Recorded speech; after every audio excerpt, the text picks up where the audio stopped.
शशाङ्खचक्रं सकरीटकुण्डलं सपीतवस्त्रं सरसीरुहेक्षणं सहारवक्षस्थलकौस्तुभश्रियं नमामि विष्णु शिरसा चतुर्भुजं। नमस्कार प्रिय बंधुओं, आप सभी का हमारे YouTube चैनल में बहुत बहुत स्वागत है। आज के इस वीडियो में आप श्रवण करेंगे मार्गशीर्ष पूर्णिमा के दिन श्री सत्यनारायण भगवान की पवित्र पावनी कथा। तो एक बार प्रेम से कहिए, बोलिए सत्यनारायण भगवान की जय, विष्णु भगवान की जय। एक समय नैमिषारण्य तीर्थ में शौनकादि 88,000 ऋषियों ने श्री सूत जी से पूछा कि हे प्रभु, इस कलयुग में वेद विद्या रहित मनुष्यों को प्रभु भक्ति किस प्रकार मिलेगी तथा उनका उद्धार कैसे होगा। इसलिए हे मुनिश्रेष्ठ, कोई ऐसा तप कहिए जिससे थोड़े समय में पुण्य प्राप्त होवे तथा मनवांचित फल मिले। वह कथा सुनने की हमारी इच्छा है। तब सर्वशास्त्र ज्ञाता श्री सूत जी बोले, हे वैष्णवों में पूज्य, आपने सब प्राणियों के हित की बात पूछी है। अब मैं आप लोगों को उस श्रेष्ठ व्रत को कहूँगा जिस व्रत को नारद जी ने भगवान लक्ष्मी नारायण से पूछा था और लक्ष्मीपति ने मुनिश्रेष्ठ नारद से कहा था, सो ध्यान से सुनो।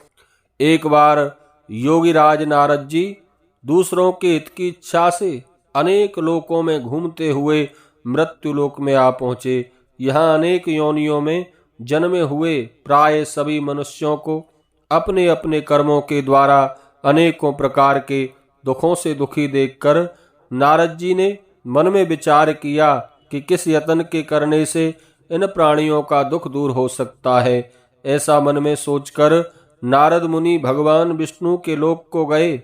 वहाँ श्वेत वर्ण और 4 भुजाओं वाले देवों के इस नारायण को देखकर, जिनके हाथों में शंख चक्र गदा और पद्म थे तथा बनमाला पहने हुए थे, नारद मुनि देखकर स्तुति करने लगे। बोले, हे भगवान, आप अत्यंत शक्ति से संपन्न हैं। मन तथा वाणी भी आपको नहीं पा सकती।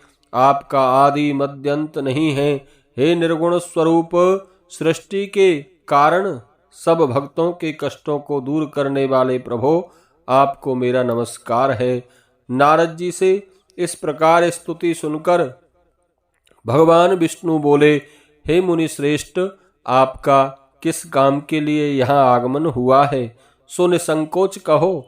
तब नारद मुनि बोले, भगवान, मृत्युलोक में सभी मनुष्य जो अनेकों योनियों में पैदा हुए हैं, वे अपने ही कर्मों से अनेकों प्रकार के दुखों से दुखी हो रहे हैं। हे नाथ, यदि आप मुझ पर दया रखते हो तो बतलाइए, उन मनुष्यों के सब दुख थोड़े से ही प्रयत्न से कैसे दूर हो सकते हैं। नारद मुनि की बात सुनकर भगवान विष्णु बोले, हे नारद, संसार के मनुष्यों की भलाई के लिए तुमने बहुत अच्छा प्रश्न किया है। जिस काम के करने से मनुष्य मोह से छूट जाता है, मैं वह कहता हूँ, सुनो। बहुत पुण्य देने वाला स्वर्ग तथा मृत्युलोक दोनों में दुर्लभ एक उत्तम व्रत है, जो आज प्रेमवश होकर तुमसे कहता हूँ।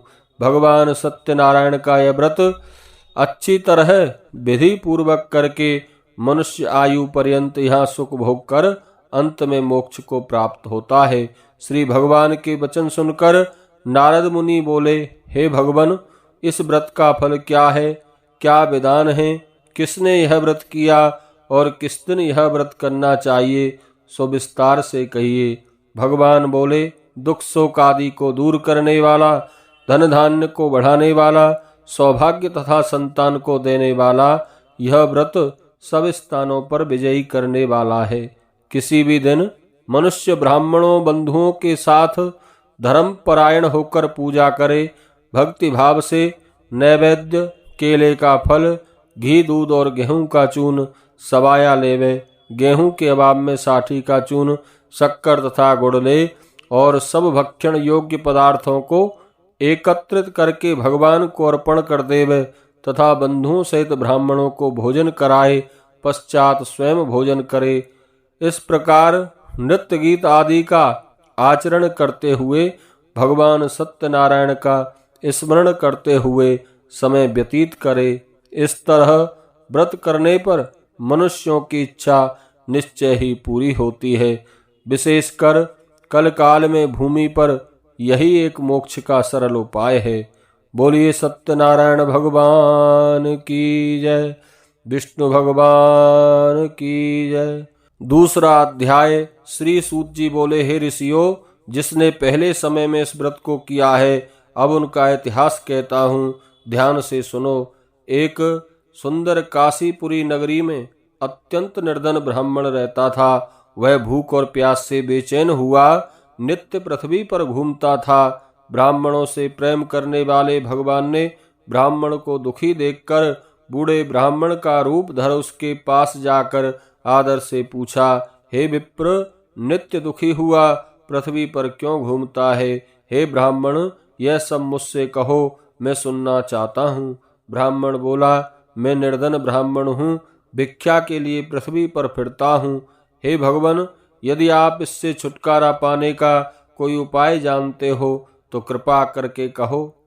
वृद्ध ब्राह्मण बोला, हे विप्र, सत्यनारायण भगवान मनवांचित फल देने वाले हैं, इसलिए तुम उनका पूजन करो, जिसके करने से मनुष्य सब दुखों से मुक्त हो जाता है। ब्राह्मण को व्रत का सारा विधान बतलाकर बूढ़े ब्राह्मण का रूप धारण करने वाले सत्यनारायण भगवान अंतर ध्यान हो गए और जिस व्रत को वृद्ध ब्राह्मण ने बतलाया है मैं उसको करूँगा, यह निश्चय करने पर उसे रात में नींद भी नहीं आई।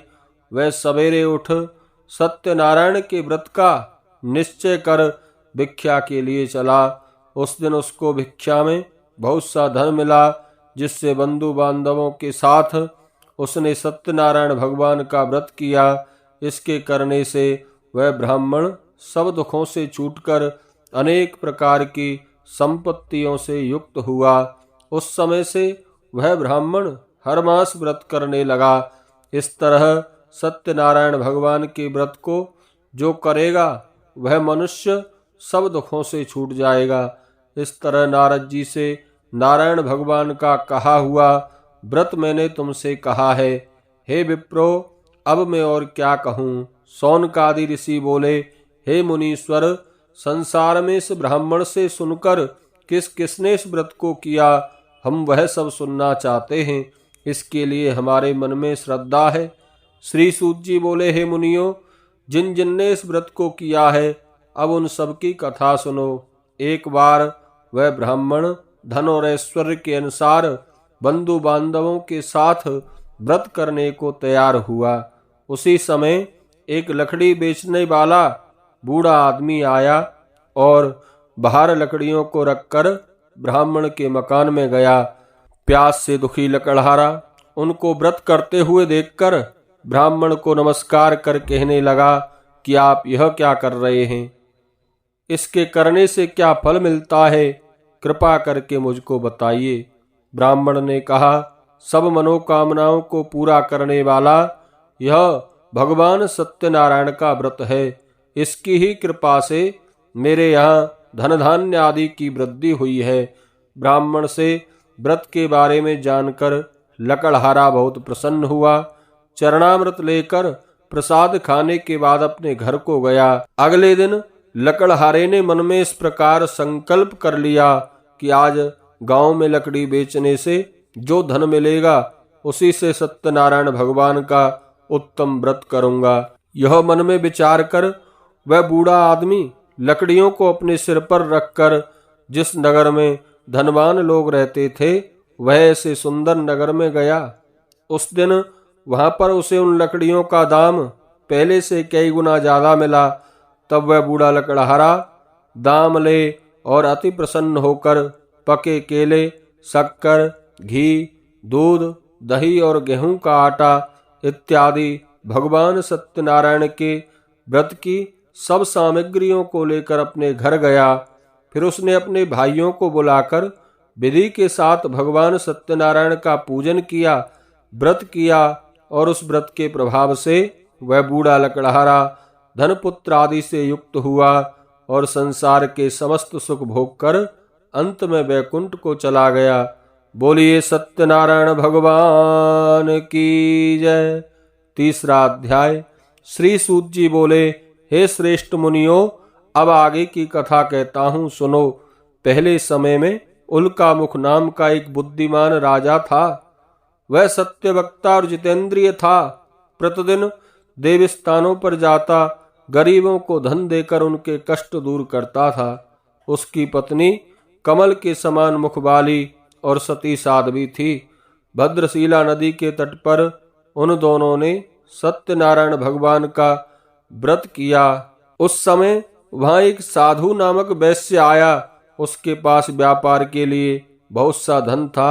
वह नाव को किनारे पर ठहराकर राजा के पास आ गया और राजा को व्रत करते हुए देखकर विनय के साथ पूछने लगा, हे राजन, भक्ति युक्त चित्त से यह आप क्या कर रहे हैं? मेरी सुनने की इच्छा है, सो आप यह मुझे बताइए।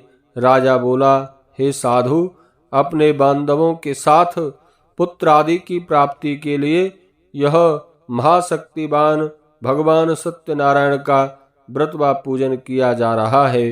राजा के वचन सुनकर साधु आदर से बोला, हे राजन, मुझसे इस व्रत का सब विधान कहो।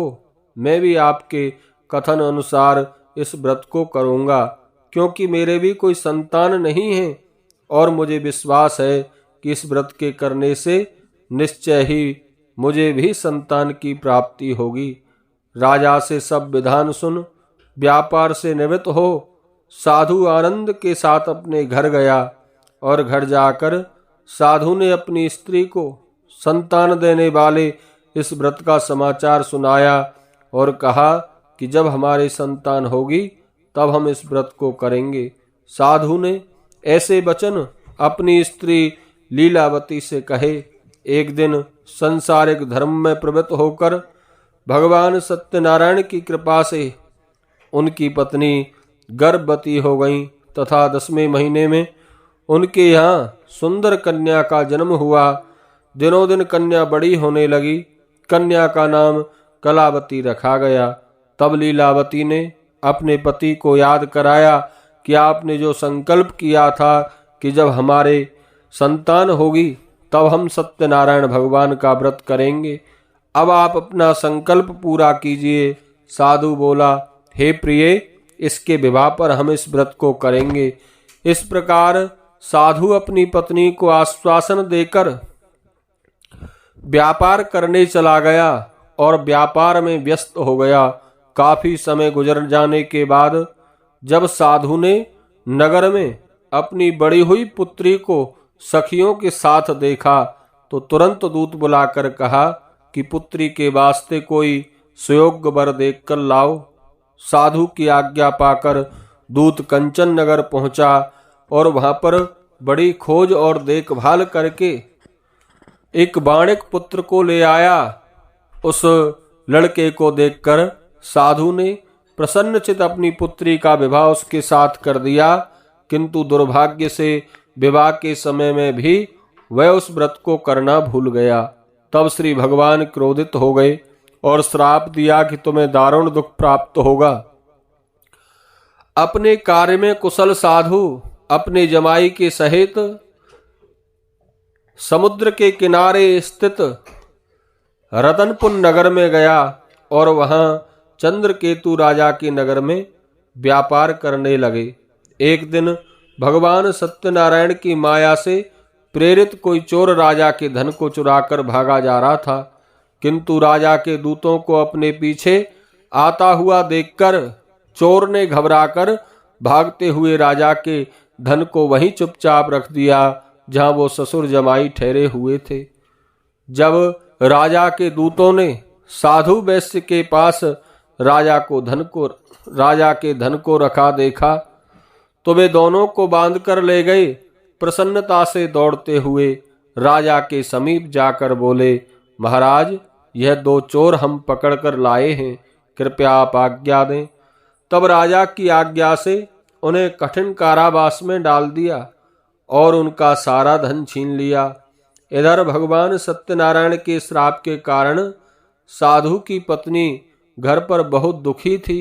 घर में जो धन रखा था चोर चुरा कर ले गए। शारीरिक व मानसिक पीड़ा तथा भूख प्यास से अति दुखित हो अन्न की चिंता में कलावती एक ब्राह्मण के घर गई। वहां उसने सत्यनारायण भगवान का व्रत होते हुए देखा, कथा सुनी, प्रसाद ग्रहण किया, रात को घर आई। माता ने कलावती से कहा, हे पुत्री, अब तक कहाँ रही? कलावती बोली, हे माता, मैंने एक ब्राह्मण के घर सत्यनारायण भगवान का व्रत होते हुए देखा है। कन्या के वचन सुनकर लीलावती को याद आया। लीलावती ने भगवान सत्यनारायण के पूजन की तैयारी की। अपने परिवार और बंधु बांधवों को बुलाकर भगवान सत्यनारायण का व्रत किया, पूजन किया और साथ ही प्रार्थना की कि हे प्रभु, हम सबका अपराध क्षमा करो और मेरे पति और दामाद शीघ्र ही परदेश से लौटकर घर आ जाएं। बंधुओं, भगवान सत्यनारायण प्रसन्न हो गए और भगवान सत्यनारायण ने उस चंद्रकेतु राजा को स्वप्न में दर्शन देकर कहा, हे राजन, दोनों वैश्यों को प्रातः ही छोड़ दो और उनका सब धन जो तुमने ग्रहण किया है उसे वापस दे दो, नहीं तो मैं तेरा धन, राज्य, पुत्र आदि सब नष्ट कर दूंगा। राजा से ऐसे वचन कहकर भगवान अंतर ध्यान हो गए। प्रातः काल राजा चंद्रकेतु ने सभा में आके अपना स्वप्न सुनाया और दोनों बाणिक पुत्रों को कैद से मुक्त कर सभा में बुलाया। दोनों ने आते ही राजा को नमस्कार किया। राजा मीठे वचनों से बोला, हे महान भावो, कारणवश ऐसा कठिन दुख तुम्हें प्राप्त हुआ है, परंतु अब तुम्हें कोई भय नहीं है। ऐसा कहकर राजा ने उनको नए नए वस्त्र आभूषण पहनाए और उनका जितना धन लिया था उससे दुगना धन देकर विदा कर दिया। दोनों वैश्य अपने घर की ओर चल दिए। बोलिए सत्यनारायण भगवान की जय, विष्णु भगवान की जय। सूत जी बोले, वैश्य ने मंगलाचार करके यात्रा प्रारंभ की और अपने नगर की ओर चला। उनके थोड़ी दूर निकलने पर दंडी वेशधारी सत्यनारायण भगवान ने उनसे पूछा, हे साधु, तेरी नाम में क्या है? अभिमानी बाणिक हंसता हुआ बोला, हे दंडी, आप क्यों पूछते हो? क्या धन लेने की इच्छा है? मेरी नाम में तो बेल पत्ते आदि भरे हैं। वैश्य का कठोर वचन सुनकर भगवान ने कहा, तुम्हारा वचन सत्य हो। दंडी ऐसा कहकर वहां से कुछ दूर चले गए और कुछ दूर जाकर समुद्र के किनारे बैठ गए।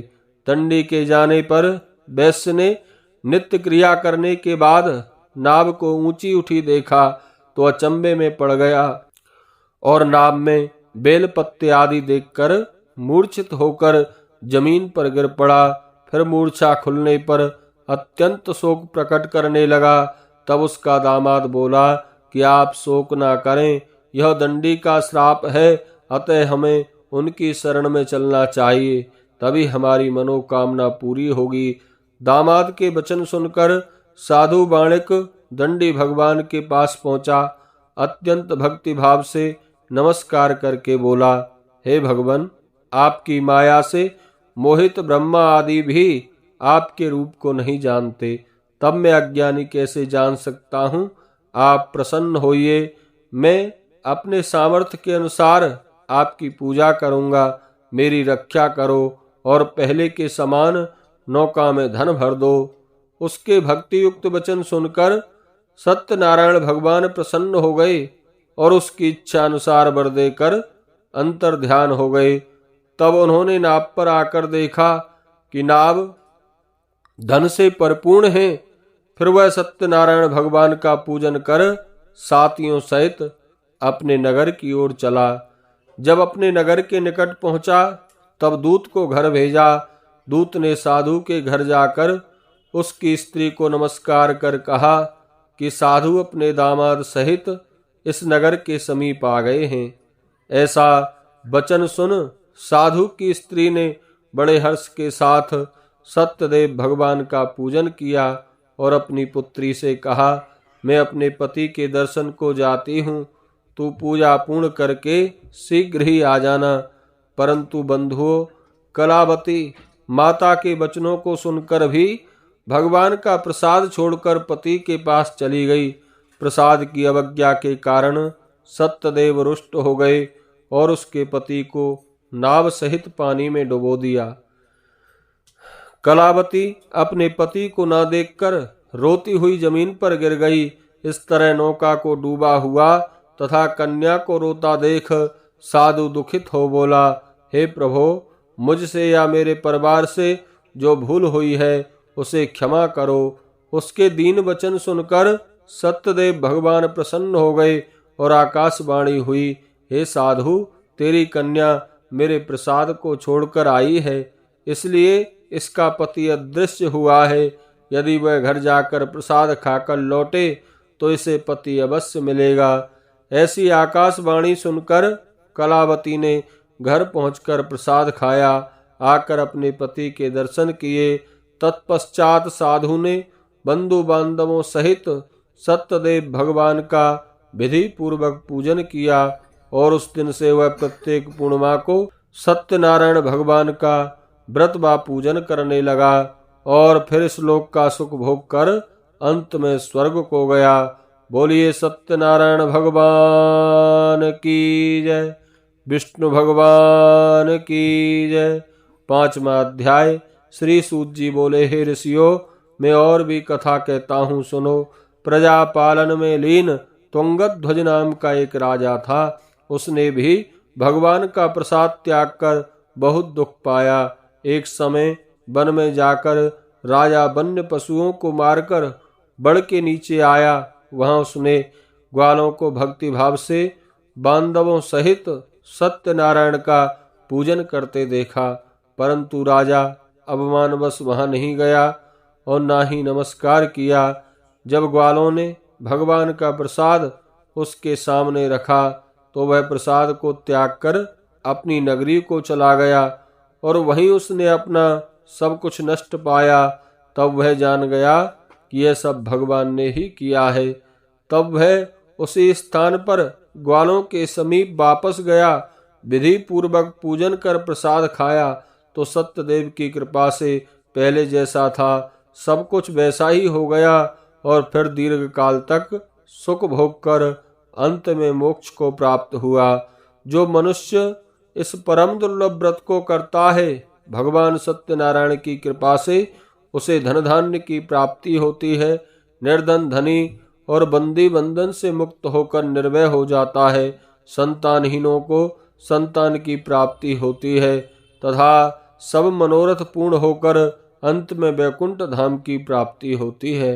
जिन्होंने इस व्रत को पहले किया, अब उनके अगले जन्म की कथा कहता हूँ। वृद्ध सतानंद ब्राह्मण ने सुदामा का जन्म लेकर मोक्ष पाया। उल्कामुख नाम का राजा दशरथ होकर वैकुंठ को प्राप्त हुआ। साधु नाम के वैश्य ने मौरध्वज बनकर अपने पुत्र को आरे से चीरकर मोक्ष को प्राप्त किया और महाराज तुंगध्वज स्वयंभू मनु हुए। उन्होंने बहुत से लोगों की भगवान की भक्ति में लीन कर स्वयं मोक्ष पा लिया। लकड़हारा भील अगले जन्म में गुहु नाम निषाद राज हुआ, जिसने राम के चरणों की सेवा कर मोक्ष को प्राप्त किया। बोलिए सत्यनारायण भगवान की जय, विष्णु भगवान की जय।